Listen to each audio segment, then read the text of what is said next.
Ladies and gentlemen, welcome to the MEFCC Theatre. Who's excited to meet Tara Strong? Before we welcome Tara on stage, please welcome our host, Melly.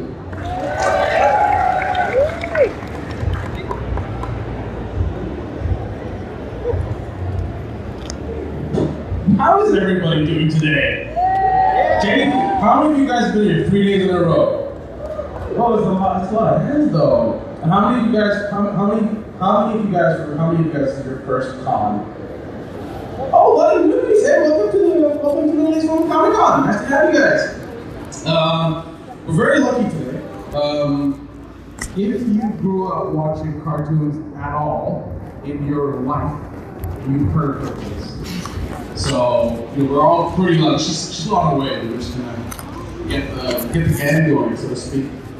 So we are definitely lucky. That's not her. That's me. I thought the picture was still there. I was going to refer to that photo for a couple of times. Show of hands. How many of you guys know her? Thank her.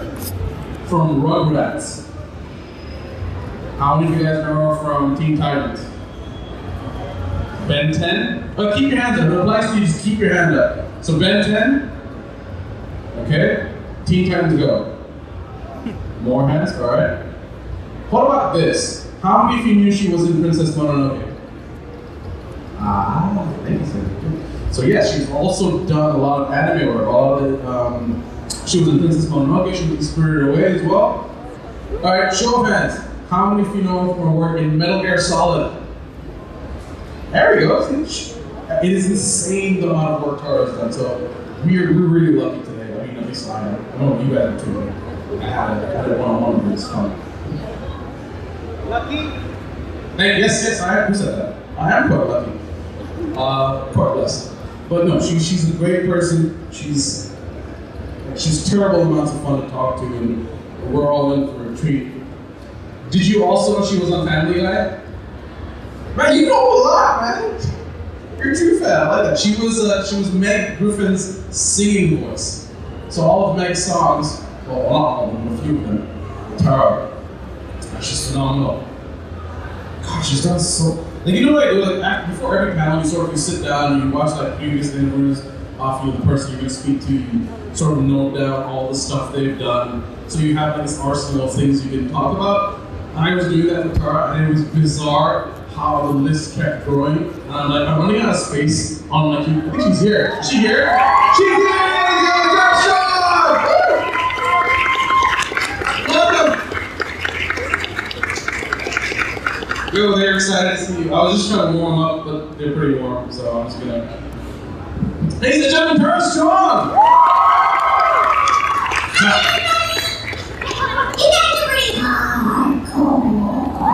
Yo, there's this one guy right in the back, the gentleman over there in the hat, who literally knows everything you've done.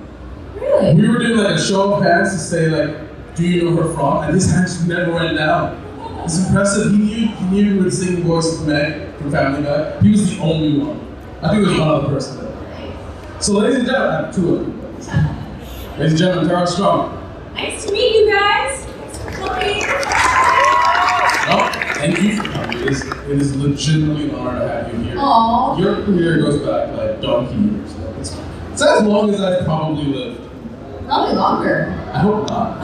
Not that. So, can we go right back to the video? Was Rugrats number one?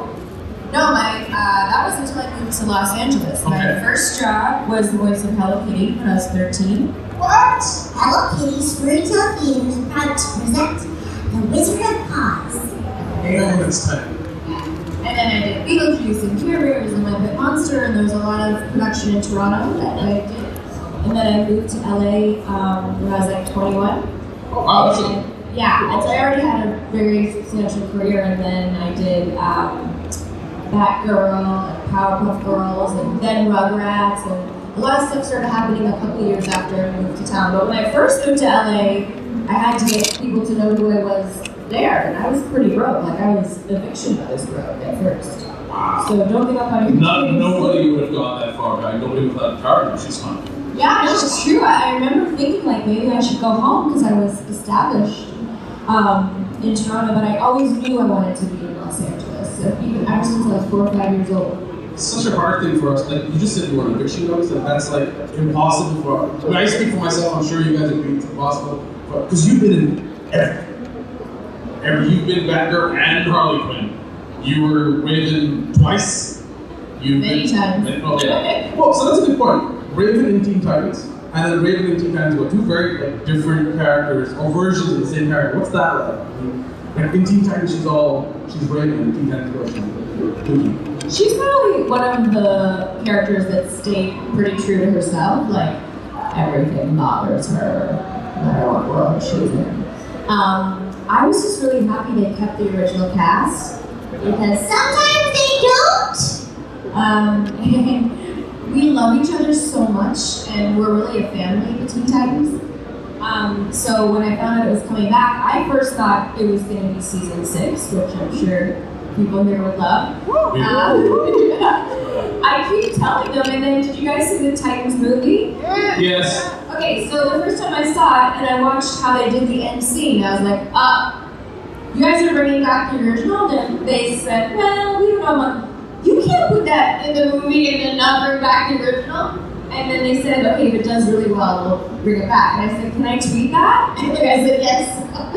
They keep saying it's coming back. Just start a hashtag, bring it back. No, there's been many hashtags. Say season 6 is like, I don't know, all the time. And the way I look at it really is it's two different shows. Like, one's serious and classic, and one's just fun and silly, and I do love them both. So, you've done a lot of stuff for kids, right? You've done, the list is long, let's just keep it up. I want to very quickly touch on Drawn Together. Just very quickly. How many of you guys have watched Drawn Together? If I see kids' hands going up, that is not a healthy sign. So you were both Princess Clara as well as Suits, right? What is that? What is that like? Because that is such a different tangent from the usual stuff. Oh my god, so it was very fun because, normally I spend the day doing kids shows. So to get in the studio and say bad words and sing crazy songs was really fun. And my mother-in-law was visiting me one day that I had Rugrats with Rocket Loopy, and then right after Rugrats was a table read for Drawn Together. For those of you who don't know, some shows before you record, you have a read with all the actors and the producers to make sure it's funny. They typically do it on primetime comedy shows. And on my way over there, I said, just so you know, Mama, this is not the Rugrats. Not at all. Not even close. But because it was so different, it's so much fun. And that cast was amazing. And Cree Summer, who was Foxy Love, she was in Hello Kitty with me. I've known her since I was 13, and we still work together. And Princess Clara and Foxy Love don't really get along in the show. I mean, they kind of have some moments, but some of it can discuss on panel. But no, it's a great show, and if you're over 18, go and watch it. If you're not over 18, forget it. So you've also done a lot of voice. You were also the English voice actor for Princess Mononoke and Spirit Away, so you've done anime as well. You've also done a large stint in video games. And I guess the question is, video games aside, what's the difference in voice acting for Harley Quinn in the video games and the roles you do in Metal Gear Solid versus the voice acting that you do for any of the TV shows? So, when you do an animated series, typically you're with the whole cast, which is really nice. In the same voice? And then we can play off each other, and it's like a family, and I really think that translates to the audience, and it makes a difference. Like, if your line is, let's get out of here, and you go, let's get out of here, I might go, okay, and I'll respond to you. So it's not necessary, because especially after a while, we can sort of guess how our fellow actors are going to do something, but it's always better to do a cast recording. Everyone in the same room. When you do a video game, it's just you by yourself for a few reasons. One is like a game like Final Fantasy. Any Final Fantasy fans here? Yeah. The scripts were like storyboards. They were so heavy, and there were so many lines. So if I had to, wait for other people to do their lines, or people had to wait for me to do thousands of lines, it makes more sense time-wise to be alone. And also scheduling, and in a voiceover session we have you for up to 4 hours in the evening. So they're typically for a video game going to take the actor that entire time, and sometimes multiple sessions to get through a video game. And video games started out where most of the lines would be like, push the L1 button, swing left. And now they're cinematic. You know, the Arkham games are like movies. I used to really dread doing video games only because they would exhaust my voice, and they'd say, you know, can we get 10 more death sounds? And I'm like, I guess I can't sing on that job tomorrow. But now I get excited, especially when it's Harley. That's like my therapy. Getting to a studio and do Harley. To that point, then, how do you manage your voice? How do you make sure you're not, I don't know what the correct term is, but distraction.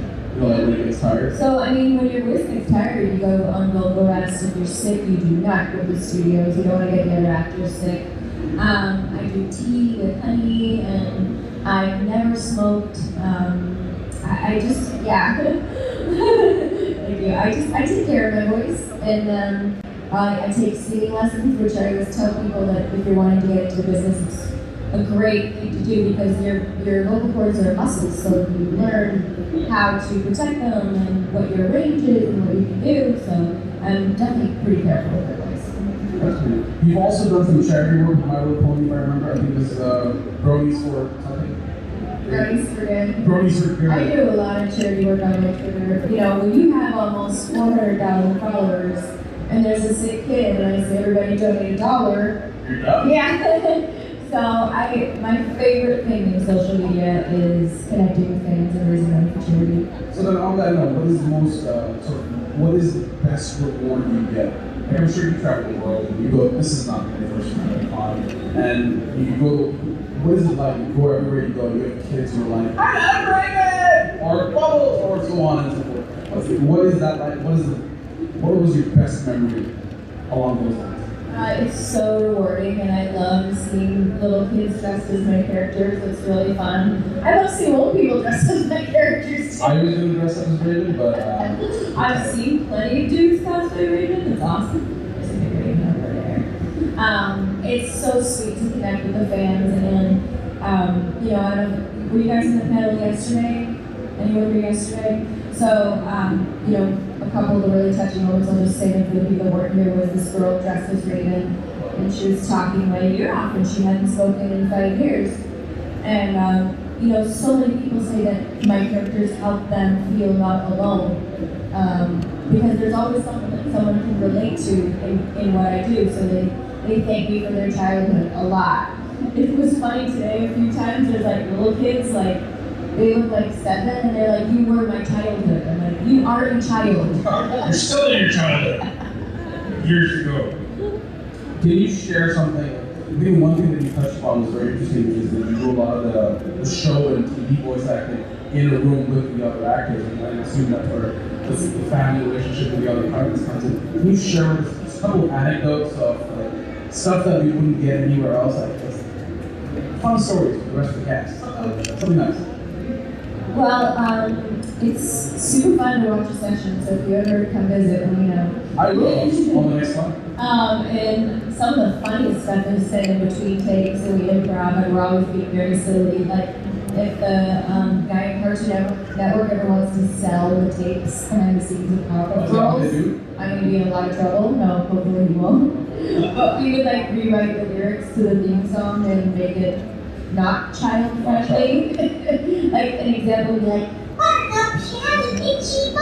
like you would just like rewrite the lyrics and do crazy stuff. And Powerpuff was one of those sessions that there was always something funny happening. Like when Bubbles was talking to squirrels, I was going like this. And Tom Kenny, who's also SpongeBob, was like, is this how you talk to squirrels? I'm like, I guess.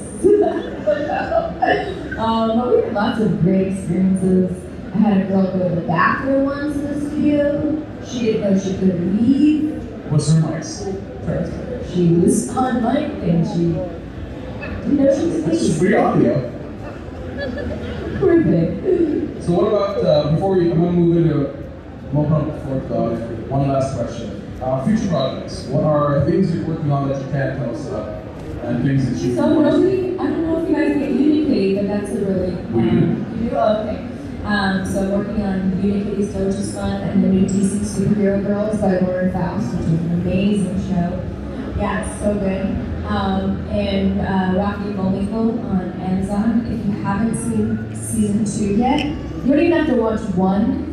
Season 2 is so good. You know, Weird Al's in it and Mario Lopez, and it's just really funny.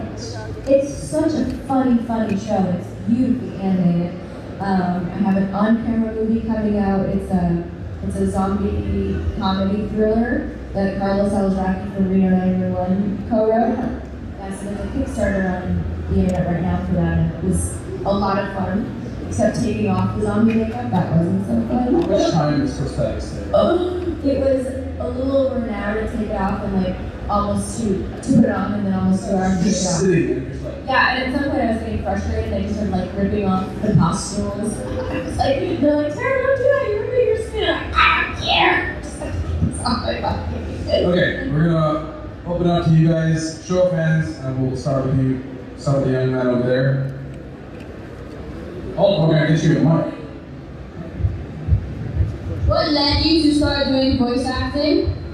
So I knew when I was 4 or 5 years old that I wanted to be an actress and singer and dancer, and I didn't know that I was going to do mostly cartoons. I did always do funny voices. I had like a fake radio station with my sister, and every animal, every toy had a voice, and I used to do a lot of accents. Like I'd take my mom's hand when I was like 5 years old and say, let's pretend we're from England when we go to the store. And I was always doing impressions. And, I'm just good at it by nature, and I think I just got really lucky with how many I booked. And I don't know, like I said, I didn't know that was going to be my main thing. I knew that I wanted to be an actress, but I'm so lucky. It's such a fun job. I mean, I think it's so important to get paid to do what you love, and I just have fun every single day. That's really Yeah. Questions? Lady over there. I wanted to ask, you do a lot of like cartoons and stuff, but what about like accents? Do you have an accent that you're very good at? Surprisingly, not that you have years of experience. No, I'm very good at accents. I have a really good ear. Most of us can sing and have a good ear. There's some that are tricky, like I don't know if you guys saw Scooby-Doo on Zombie Island. They originally wanted us to all do Cajun, and Jim Cummings is actually from New Orleans, so his was so good that they just wanted us to do Southern because we were crappy aside him. But I'm really good at accents. Maybe the one that people don't know is Jangers. It was a PBS show in the States. But it was international, and I was actually Emmy nominated. And there was a guy sitting in the studio with us to make sure it was an Irish accent, that it was perfect. And last year I did Dublin Comic-Con, and on the airplane the stewardess was asking me what I was coming for, what I was doing, and I showed her my headshot with all my characters on it. She's like, "You're Italian! Oh my gosh, you actually were Irish!" I was like, "Yes!"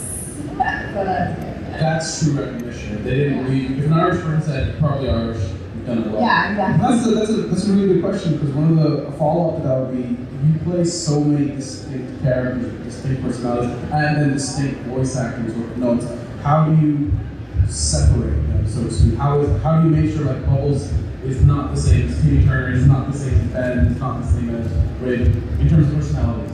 So that's a good question, and everybody has a different process, but for me personally, once I create a character, they live up in my brain, and when it's their turn, they come down to play, so they're their own entity. So I don't confuse them at all, and sometimes they'll go to an audition for, a 10-year-old boy, and they say, "Can you do Timmy Turner?" And I'll say, "No." I do a variation and change it up a little, because Timmy Turner already exists in my brain. Basically, I'm a highly paid crazy person, and I don't confuse them unless sometimes I'm doing a show where the characters are back to back and I'm reading really quickly, like on Ben 10 and many other characters, so sometimes I'm just flipping the moment, I'll go, that's supposed to be Ben, but in terms of who they are, I never confuse them. Okay. Superman in the front. Hi, Tara. Of all the characters you've brought to life over the years, which one did you have the most fun doing and why? Well, I always say that my favorite job was The Mermaid 2, because I got to sing with Jodie Benson, and I totally fangirled that day, that was a dream come true. And in terms of series, probably the most fun is a tie between Powerpuff Girls, Fairly Odd Parents, Teen Titans, and now Rocky Bullwinkle. It's just a fun road. we all just love each other. You'd be hard pressed to meet a voice actor that's not nice and sweet. And I think it's because most of us have also done on camera, and in the voiceover world, it's not about what you look like. It's about what you do with your gift, and every single day I'm blown away by what my cohorts can do, so we have this mutual love and respect for each other, so we don't get that catty thing that you get on camera as much. And it's just like a beautiful, inclusive world. Like, you know, animation is this special universe where we get to teach children that it doesn't matter where you're from, your religious beliefs, the color of your skin, who you love, who you worship, like, everybody's friends, and you don't question that, and I feel so lucky to be a part of teaching kids inclusive. There was a gentleman yesterday in the panel who said that acting is the hardest form of art and voice acting is the hardest form of acting. And to your point just now about how voice actors are sort of the nicest bunch, we all love each other. Do you see that as, again, to your previous question, how you're able to separate characters so easily versus a method actor who sort of gets into one character and he's going to be for 6 months for the original set? Do you see that reflect in your day-to-day where you're able to like switch between characters right away, it's not an issue, and you see that in the voice actors as well? I mean, I'm sure that's part of it, but like I said, it's so personal. Like, some people like to stand, so I like to sit when I'm doing my work. And, you know, I was on a panel with a bunch of other actors, and they said the question was, how do you pick a voice? And each one of us answered differently. And each one of us have our own process, even though there are tricks of the trade, things that you do instinctively after you've been in business for a while, but it really is so personal. I will say, like someone that's going to be a method actor that never breaks character, we don't necessarily have that, but we're always doing funny voices. Like, my friends that I hang out with are like, who's that? Like, always doing funny voices. I like to mess with telemarketers. Alright, so gentleman over there. Hi there. For any of us who are into voice acting, is there a way outside of obviously putting together a voice reel? Is there a way of getting noticed or delivering your reel outside of agencies or any of those companies, just to get noticed or? Sorry, I'm quite nervous right now. I'm not really good at it. Nervous. Yeah, so outside the show reel, is there any way to actually get noticed? Basically, a voice reel, is there anything outside of that to get noticed? I mean, I'd say it's challenging because your reel isn't really going to get you noticed because it's such a saturated market. So there's a free website that D Baker runs on everything you need to know about getting into voiceover. I think it's so you want to be a voice actor, but if you Google DEE Baker, so it's tricky. You need an agent. You absolutely have to have one. When you're messing around and experimenting, having fun with your friends, or doing stuff online, then you don't necessarily need an agent. But to be successful, to do animation regularly or commercials, you absolutely have to have an agent. And I always say to people, the most important thing is don't pay to audition. It's a total scam. So anyone that says, I can bring you success if you pay me, is a lie. There's nobody in my business that got there because they paid to audition or paid someone to get them there. You pay for a reel, you pay for a headshot if you're doing it on a camera thing. But when you book a job, you just give your agent 10% of what you earn. So there's no money up front going to anyone, and it really makes me angry when these companies promise people jobs, because when you want to do this and it's in your soul, like, you probably give your left arm. Like, people go broke to make this dream come true, and the fact is, there are insanely talented people that never get a break. So there's no guarantee, so I just caution against spending your last dime or trusting someone. And a lot of it is timing, like it's the right job at the right time and being in the right place. So I wish you all the best of luck, and if it's in your heart to go for it. And the other thing is really for regular animation, you need to be in LA. Number one, second would be New York. Although there's a lot of production going on in some of the other states for especially anime. I mean, I was at a con and I met a whole bunch of kids from an anime show that I don't know, like they live in Texas. I hadn't met them. And we got on stage and the audience was going nuts for them. And I'm like, ooh, because we all know each other in animation. I was like, who are these people? So anime is like, can be done in other parts, but mainstream animation, you would have to be in LA. Thank you, sir. The question, hands. I'll go to this side, gentleman over there. Okay. Hello, Tara. My question is this: you've done so many different characters. Obviously, we just talked about this. So my question is twofold. One, how much of you do you put in these characters? As a fellow writer, I know that when I write characters, I put myself. So is it kind of the same process for you as a voice actor? And then the second part of that question would be, how much has motherhood affected that? Because you spoke about how you like to, sing with your son yesterday at panel to kind of unwind and whatnot. So how much has motherhood, affected the way you create these characters? Good question. So yes, of course, I think when you're a creative, there's always a part of you that goes into what we're creating, and there's parts of me, Tara, in every single character that I do. Even in characters that are crazy, like Harley, like we've all been in a situation where we're a little bit crazy when it comes to love, or we would do things that we wouldn't normally do. Not that I would lop somebody's head off, but I mean, like, there's definitely me in everybody. When people say, like, who are you most like? I'd probably say Bubbles, only because she loves animals, she's super sweet, but also she can kick butt if she has to. The second part is, I worked right up till I delivered, and which is a nice thing about voiceover, and my babies would like kick differently at different voices, so that was kind of fun. And I certainly would be hopeful of like booking roles that my kids would like, and they're super proud of me. And at different stages in their childhood, it was fun to watch. Like my son was probably in the 4th grade when My Little Pony really exploded. So if I came, to help serve hot lunch, all the kids would be like, Tara, what's happening next season? And my son was like, oh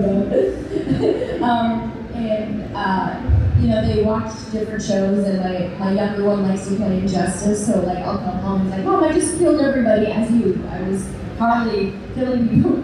And one of their favorite things to do is like to catch me in things that they didn't know I was in, like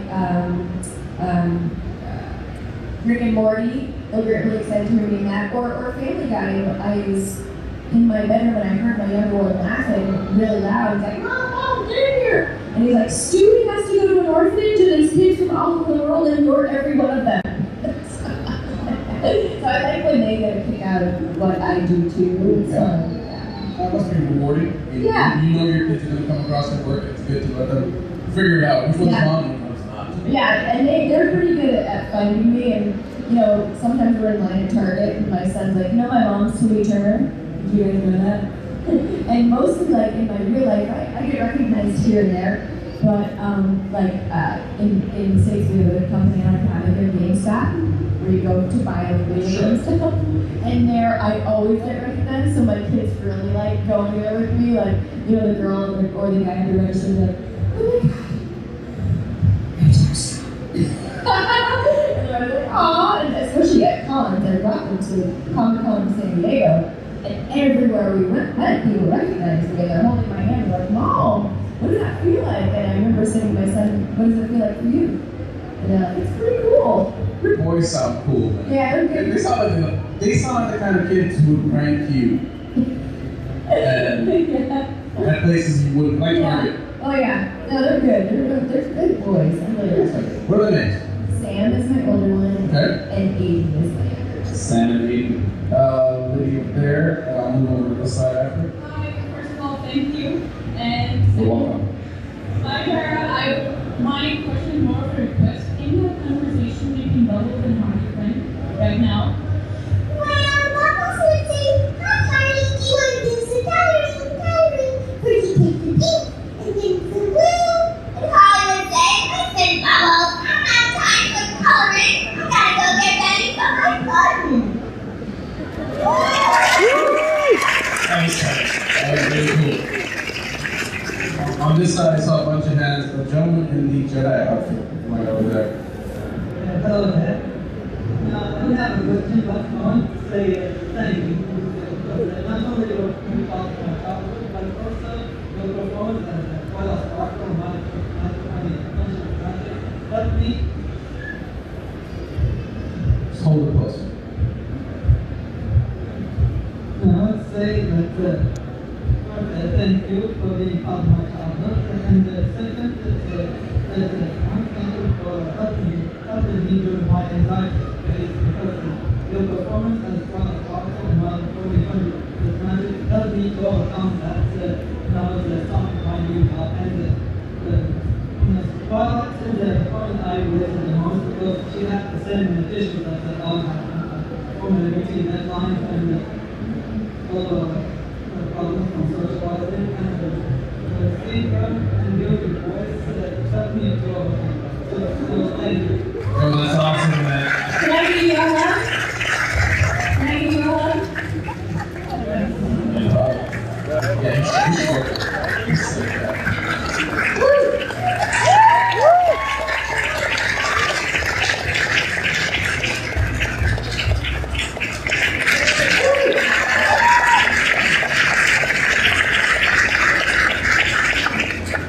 I love stories like that. Like I was saying, like someone can relate to someone and it helps people, and it's so great that it helps you overcome your anxiety. You know, there's a girl at I met her at RoniCon with the guy's son in this village, but her sister contacted me and she was so depressed, she was suicidal, and she was in a hospital. And can I send her a voice message or something to cheer her up?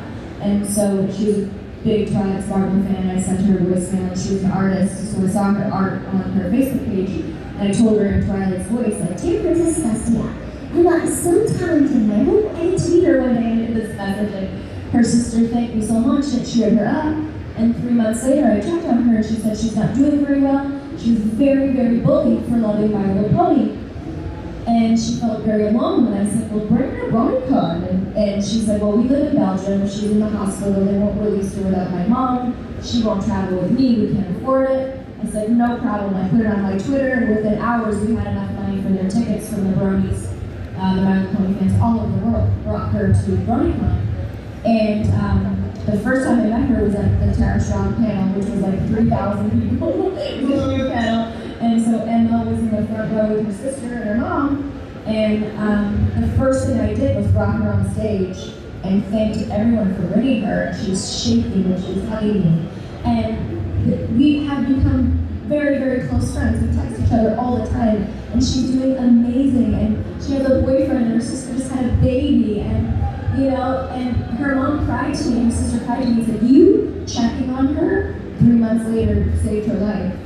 And I love being able to reach out and help people, so thank you for sharing that. Thank you for coming. Thank you for coming. I'm sure I speak for everyone, we hear stories like this all the time. And it's nice, but we never see it. I've been to this con every year, I've never seen that. So thank you. Thank you for coming. Thank you for raising your hand in front. All right, more questions. Gentleman with the phone, taking a video for me. I don't Tara too, but you also. Your other side. Okay, Tara. Before I ask my question, I just want to say, you've done the Merle, I said this the day before. I've been a fan since I was 9 years old. And since then, it's been very difficult to not recognize your voice in the game or cartoon I watch. Your voice literally in the game Heroes of the Storm, right? Did I? I don't know. That girl? It's quite possible. Because I thought that sounds exactly like Tara Strong. It could be. I don't know. But you also did I recently watched the last DC animated movie, Justice League was Fatal 5. You were voicing that, right? Yeah, instantly recognized your voice. You are so difficult not to miss. Thank you. Please, can I get a hug as well? Does everybody know? He said I should charge you guys. I did not. He said that. Better. We should do a group hug at the end. We should do a group hug.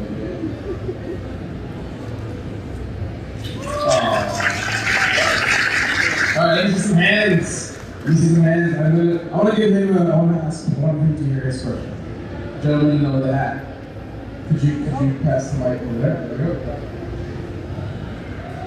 Hi Dara, I'm a big fan, massive fan. I don't believe that. June foray. I think you're basically the June foray of our generation, and I wonder what are your thoughts upon that? Like, I think a lot of voice actors and fans probably see you the same way, and you being Rocky and Bullwinkle is like you taking her mantle. So, what do you think of June foray and her legacy being pushed upon you? Well, thank you. It's a huge compliment. She was a trailblazer, and a lot of people have made that comparison, which I'm so honored. And we're actually like similar. She was a cute little blonde lady, and I don't know if you saw on my social media. And I'll try to do a repost, but the gentleman that plays Bullwinkle right now, Brad Norman. And he's this really tall guy. We look like the original cast a little bit. So we took some photos. We recreated some photos of the original cast. Yeah, we put them side by side. And you know, when I first booked Rocky and Bullwinkle, they said that they wanted the voice to be different. They said they wanted Rocky a little bit deeper, a little bit smarter, and not to do an impression. But when I got to the show, I wasn't the first one cast, I was the second person cast. Everybody was already doing the show, and everybody sounded exactly like the original. So I thought, this is going to be strange. People are going to think maybe I can't do it. I don't know what's going to happen. Hopefully they like it. And about 3 or 4 episodes in, June passed. And it was almost like she jumped in my body and said, this is how it's supposed to be done. And suddenly Rocky was more like June's Rocky. Holy smokes, Bullwinkle. And I said to the director, can you please go back and fix the first 3 episodes, because I wanted to sell them just like June, and he let me. So I take her legacy so seriously, so thank you for that. So, I have a question on that. Obviously, you follow scripts given to you by the writers, and a lot of that determines the personality of whoever you voice act. How much deviation is there? How much of that? How much do you deviate from the personality that the writer created versus the personality that lives in your mind? Well, it's a very collaborative process. Like, my first audition I do in my home studio, and I like to do that. Like, some people like to go in and be directed by their agents. I don't, because first of all, they cannot tell me how to do it, right? Number 2, I like to edit it myself and make it perfect. I like to take my time. So if somebody's waiting, I don't want to be rude or anything. So after the initial audition, the callback stage, you go in, and then the writers, the creative team will say, okay, now we want it a little bit older, a little younger, a little chubbier. Now she has braces. Now she's Irish. Now she's a boy.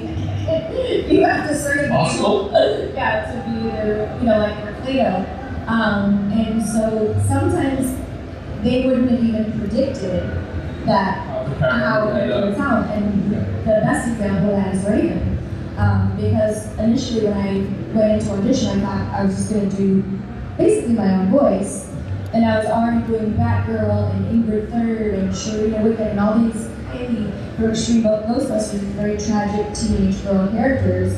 And I was trying to figure out how to differentiate her. And after the audition, I still didn't know.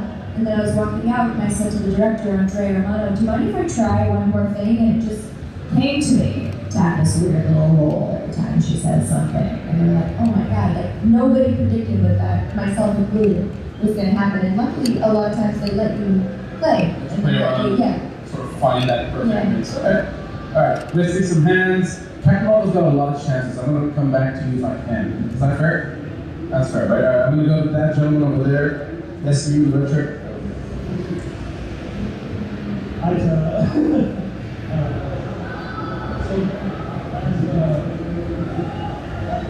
I've always been The whole mic is close. I've always followed you. As I reading you yesterday was still stuck in my mind. So this question I'm also doing. If you were given a character to voice act in the future, who do you think would be?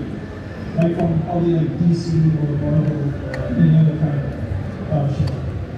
If I was given the opportunity to voice match, Yeah. so you said, I don't know, you know, I've been so lucky. I've played so many iconic roles that would be hard to predict. Like, I've already played almost everybody. Like, the only thing I've never done is The Simpsons, and that would be fun to do.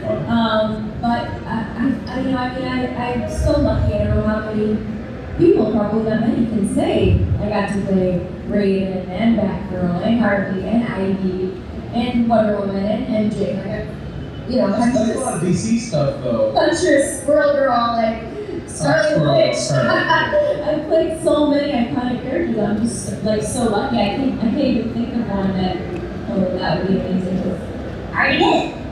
Oh, now you put it out in the universe. These things will come about Oh, at some point. That'd be great. I did a Futurama, which was really Okay, we'll go to Captain Marvel real quick. And then there was a gentleman, Hugh, and then the gentleman in the back, and then you. So, well, she's not Cap, she's just girl in the back overcoat. She's just a cute girl in that. That's the one. Yes, sir. Afternoon to both of you. I have a question regarding how much did you have to fight in the early stages for auditions and for roles? Part two of this question is there an app that you are currently using in order to edit something if you play it back, or if you want to record something in your home, or do you have a sound system? Anything that you actually use that the average Joe or someone who's deeply passionate about wanting to get into this industry? That's a good question. So I didn't really have to fight so hard because I was so young. I was 13 when I started. And like I said, I didn't know I was going to do primarily voiceover. So I didn't think of it as like, oh, I've got to push very hard. I begged my parents to get me an agent when I was really little, but they didn't know much about the business. Like, when they finally got me an agent, it was pretty quick. Like, I booked an on-camera job, I booked a voiceover job, and a theater job, all in the same time frame. And in terms of an app, you can always use voice memos if you have an iPhone. And I know people that do auditions that way. In a pinch, it's good. I prefer not to because, like I said, I really like to edit and take my time. So I have a full home studio that's soundproof, and I've got a recording program I use called Twisted Wave, which is very, very easy to use. And again, it's like my heart goes out to you because I know what that's like to have that passion. And I really, it's hard. Sometimes I'm on a panel when people say, go for it at all costs. But that's not right because, like I said, there's the most talented people that never get a break. So it's a chance that you're taking. And if it's in you, you have to try and go for it. But please don't ever fall for someone saying, I can get you this job if you give me some money. It's so heartbreaking, and I see it all the time. There was a Facebook page for one of these companies, and I put on, is it true that you people charge to audition? It's despicable, and here's why. I posted another page and they removed it. It's just not true. There's nobody in my field that got there that way. It's all, if you have all the abilities in the world, it's timing, it's being there, right time, right place. Like Eric Bauza came in to do Fairly Odd Parents. He was whoop. And the second I met him, I said, you're going to be a big star. And I don't always say that, but I knew he was. And part of it is because he's so versatile. So, in the SAG, Screen Actors Guild Union, they can hire one voice actor for up to 3 characters before they have to pay them again. So, work on all your different characters and all the different voices you can do because it makes more sense for a studio to hire someone that can give them multiple characters. There are people that work that only have one voice and that could be great, but to have a better shot, if you could do multiple characters, if you could do impressions, it's always a good thing, different accents, it's always a good thing. Just, keep going if it's in you that strongly, that's for sure. And correct me if I'm wrong, a lot of it is doing impressions is a great way to start, right? So you learn how to modulate your voice, change the way you speak, change your inflections. Yeah, and if you want to record yourself and play it back, that's always good. Because sometimes you hear yourself like, that would sound like.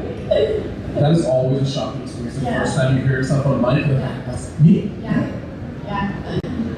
Let's go to the little girl over there, gentleman in the back, and then use 1, 2, and 3. If there's time, we'll get to use one second. The girl in My Little Pony pants, or yoga things. She's all pony out. She's got stand up. She's got pony pants, pony jacket, pony t-shirt. So what's your favorite show? And she fainted in my line. She did? And she's really, really cool drawings. Wow, look at you. Thank you, first of all. I'm a huge fan.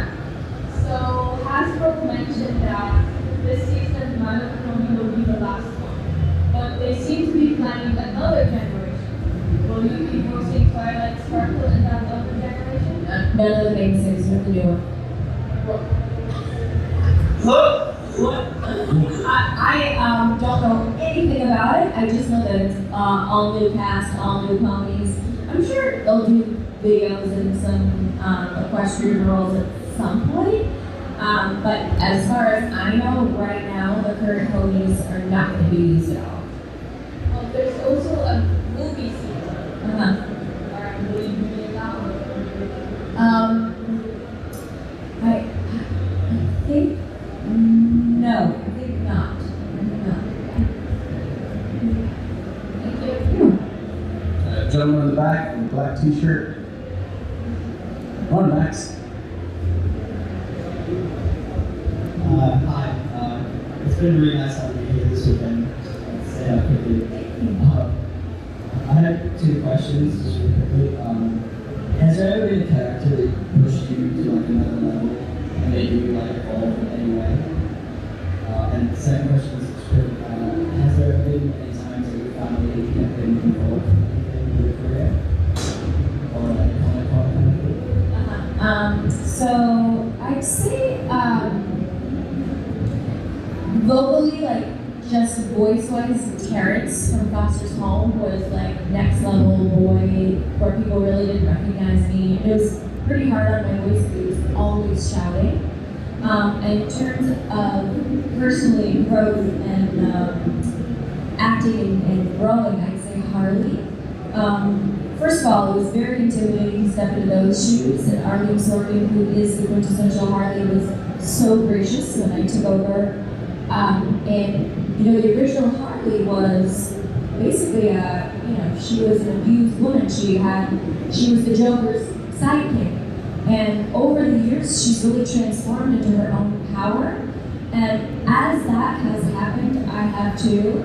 I can't talk about it, but there's something I did recently for her that really affected me, really changed me. And even in the original Arkham game, or the second one that I did, this is not a spoiler, I'm assuming everybody here's played it, when the Joker died, like not spoiler, I cried, like I really felt that emotion.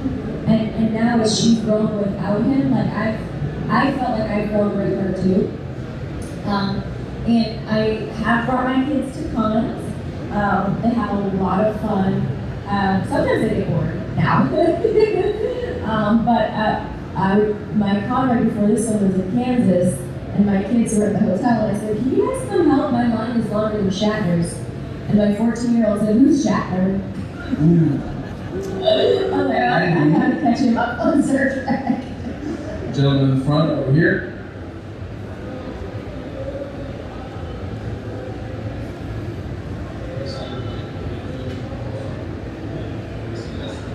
Hold the mic a bit closer. Yeah.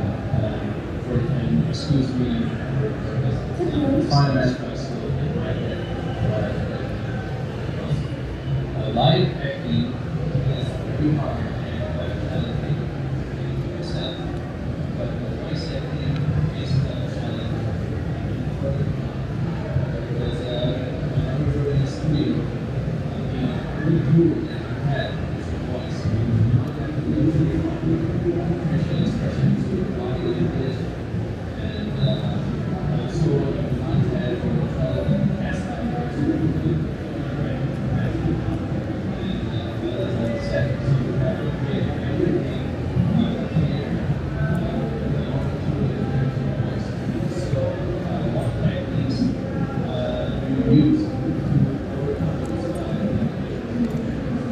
So did everybody hear the question?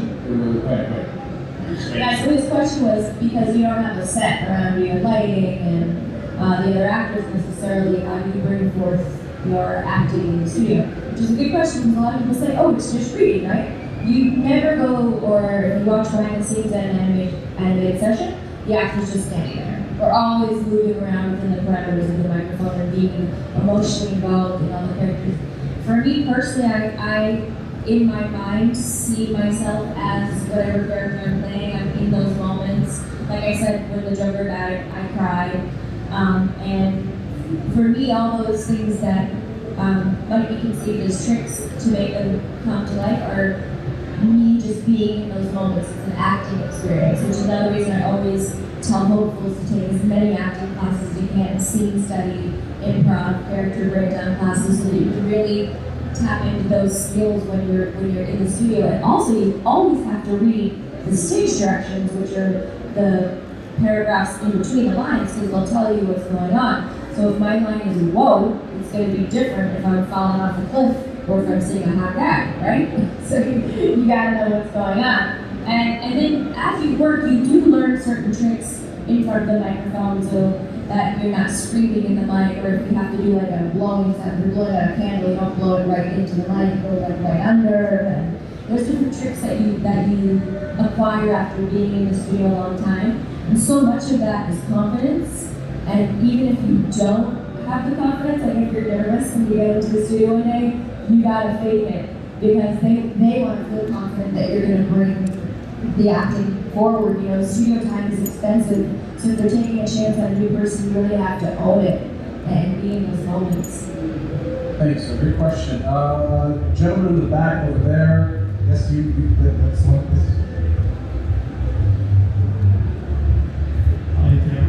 So, me and my friend here wanted to ask if you could spend an entire day with any of your characters, who would it be? That's a good question. Entire day, huh? Probably Raven. I think Raven. Oh, that should be fun, but I have to like tell her to be quiet. Tone down your racism and don't say certain things. I think Raven would be fun. Bubbles would be fun too. Twilight might be fun, but they might get annoying after an entire day. Probably Raven. She'd be chill. She'd do some magic and stuff. She could make other people disappear. Yeah, Raven. That's important somewhere. Let's go with this gentleman in the front with the glasses and the hat. I'm assuming you have two though. Alright. My question, if there's any job that you rejected that you regret rejecting. I have rejected some jobs, but I don't regret rejecting them. Because they were just either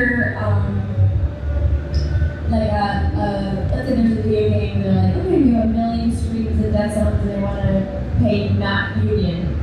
So I don't do non-union work.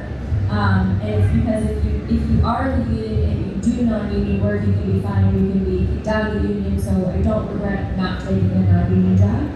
And a couple other parts felt like, Drawn Together was like South Park in the way that everybody's fair game.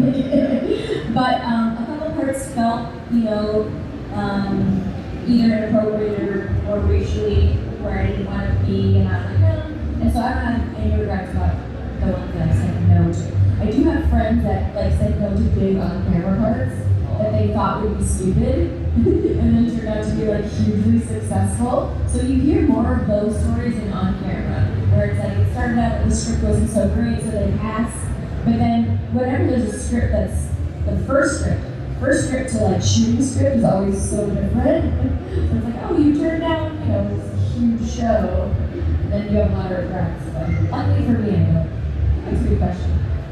All right, let's go to this that gentleman there. I'll get to you next, I promise. Hi. So first of all, bedtime was like a massive influence in my life, just thank you. And it would mean the world was safer, was bad. Don't be such a dweeb. Go in hero. It's hero time. Thank you so much. All right, little girl right here, yes. Oh, yes, you're that dude! Yes, I saw her yesterday! Alright, go for it, dude. If you could be one of the characters that you voice acted as, who would it be? Who would you be? Ben 10. Oh, I like that. If I could be, I mean, Marley would be fun, Minus all the tragic. but she can't really do anything. Like if you're gonna You're gonna be a like, you know, probably Raven, because then I get to fly and do all kinds of magic and make people disappear. Okay, you have time for next. Well, we have time. You have time, right? Some fun. That means we have time. You have time. We have time. All right, we'll go to this little girl in the front. On your left. Hi Sarah, I'm a huge fan of you and I love all your characters and it's the best to me and my friends. Can you feel comfortable to me Twilight and my Dear Princess Celestia, today I had so much fun in Dubai and I met so many cute fans. I wonder what their cutie marks are. Cutie mark? What's a cutie mark? Who cares? So we're at Metro Zinthos. Maybe I'm not that bad. Let's go get something new waffles or something. Thank you. I bet it's fun. All you have is huge fans. Nobody's an average fan. No one's like, that's some of Hey, yourself. Tara, I'm kind of a fan. Kind of a fan. I actually, there was a little boy in the audience, like at my last con, and he said he was a big Raven fan and would I do the voice. And so I said, thanks for that. Do you want to go for waffles with me? He said no. He's like, oh, you actually saw that. Moving on. Alright, I'll go with the lady in front because the mic is close, and then you with the glasses. Right. You first. Who was your least favorite character that was? I guess some of the smaller roles that are, you know, just incidental characters because we don't get so attached to them. But in terms of my lead characters, I love them all so much. There's one that I dislike doing. Thank you. And gentleman on the back there, what I think is long hair. Hi Tara. I'm not going to say anything shy because everyone is. So I have a debate with my friends.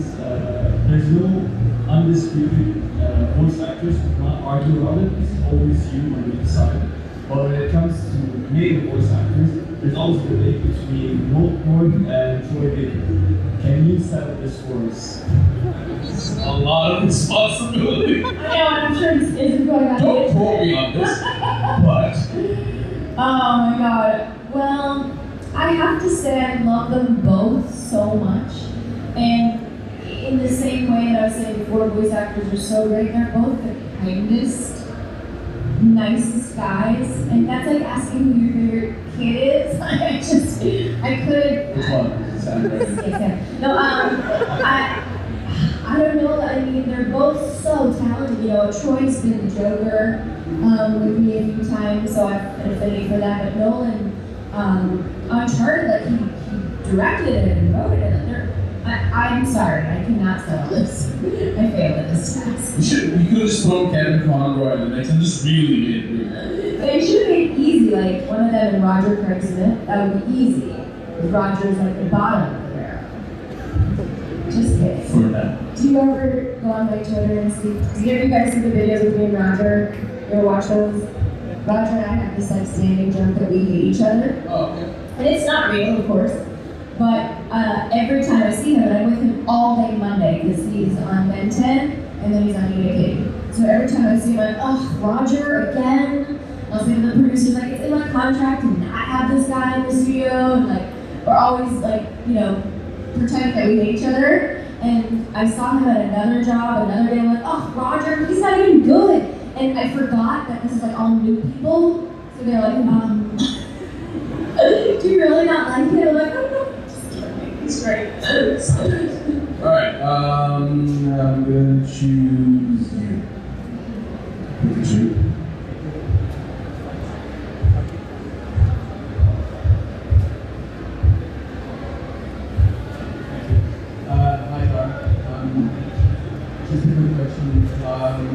know, is it sometimes hard changing characters? Like if you've been working on a character so long, you just suddenly have to change. Do you still experience like a mental block and making it sometimes hard to manage? It's sometimes challenging for not for very long. Like when they say now we want Harley to be high school Harley, now they want it to be very dark, now they want her to be like this. So it's only a little bit in the beginning where they're trying to find that exact voice that they want. But I don't think I've ever had a time where I'm like, wow, this is just so hard, I can't get it. Except maybe the Zombie Island Cajun accent. Cajun is a weird accent. It's like a mix between Southern and French and just, it's a weird... You might have to do it because not everybody gets the reference. Come on. No, I can't. That's what I'm saying. I can't do it. I'm saying I can't. That was the most challenging. Well, as much, we have time for literally just for one question, and I feel like I should ask you because you're a dad, you've been standing there and putting your baby to sleep. That is a baby, I know. Okay, sure. That's the last question, unfortunately. Hi, Tara. Actually, the baby was freaking out a little bit, and every time we do bubbles or something like that, turn right back at you.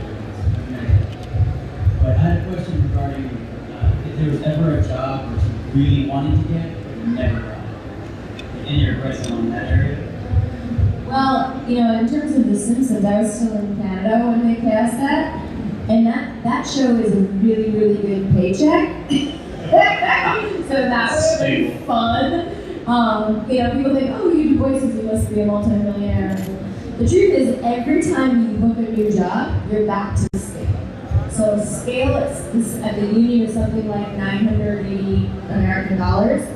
So even at my level, when I go to do a new show, I'm always back at scale. Not that I'm complaining, I'm very, very lucky, but it's not $1 million so that would have been nice. Ladies and gentlemen, Tara, thank you so much. You've been a great crowd, and you've been fantastic. Thank you so much for coming. Thanks for welcoming me, you guys. Oh, my pleasure. Thank you. Ladies and gentlemen, Tara Strong. Thank you so much, Carl, for a wonderful conversation. After the break, we will be having a discussion with Katie Cassidy,